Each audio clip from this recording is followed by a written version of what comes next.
হেফাজতে ইসলামের নামে বিশাল বড় ব্যানার দিয়ে বিশাল সমাবেশ করলো, আর সবগুলো চামচা আর লুটেরা বাটপাড়ার দল এখানে বক্তব্য দিয়েছে। এই জন্য হেফাজতে ইসলামের নামে যতগুলো ব্যানার আসবে সামনে থেকে কেউ আপনারা যাবেন না, এরা ধান্দাবাজ। সব জায়গা থেকে আওয়ামী লীগ মুক্ত হলো আমাদের কওমি মাদ্রাসা এবং হেফাজত ইসলামের যে নেতাগুলো আছে অধিকাংশগুলো আওয়ামী লীগ। আমাদের বেফাক বোর্ডের বড় বড় চেয়ারগুলোতে যারা বসে আছেন সবগুলো আওয়ামী লীগ। একজনও পদত্যাগ করে নাই, একটা মানুষের সরে যায় নাই, এবং এই 15 বছরে তারা কখনো জেলেও যায়নি। বিভিন্ন সময় সরকারের ডাকে গণভবনে গিয়েছেন, চা খেয়েছেন, নাস্তা খেয়েছেন, বিরিয়ানি খেয়েছেন, মোটা অঙ্কের টাকাও খেয়েছেন, কিন্তু স্ব জায়গায় বহাল আছেন। এই 15 বছর যারা সরকারের গোলামি করেছে, দাসত্ব করেছে, এই লোকগুলো এখন হেফাজত ইসলামের নেতৃত্ব দিচ্ছেন। আপনারা জানেন গতকালকে ব্রাহ্মণবাড়িয়ায় হেফাজত ইসলামের বিশাল বড় একটা সমাবেশ হয়েছে।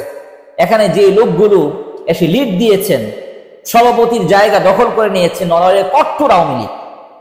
এরা এই 15 বছর সরকারের সবচেয়ে বেশি দালালি করেছে।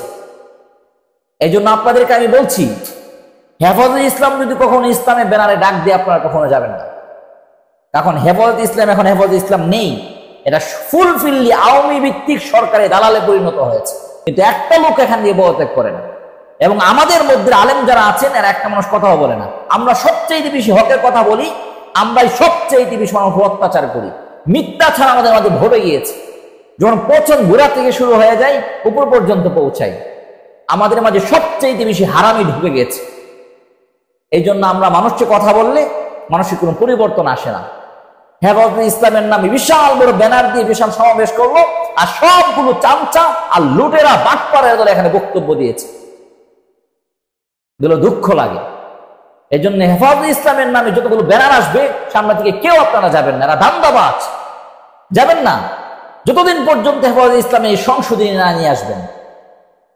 আলেমরা, সরকার সবসময় দিনের পক্ষে থাকবে, ইসলামের পক্ষে থাকবে, কিন্তু এখন আলেমরা হয়ে গেছেন সরকার পূজারী, ক্ষমতা লোভী, টাকার লোভী। আলেমদের মাঝে সবচেয়ে বেশি। আল্লাহ তাআলা আমাদের কথাগুলো বুঝার তৌফিক দান করুন।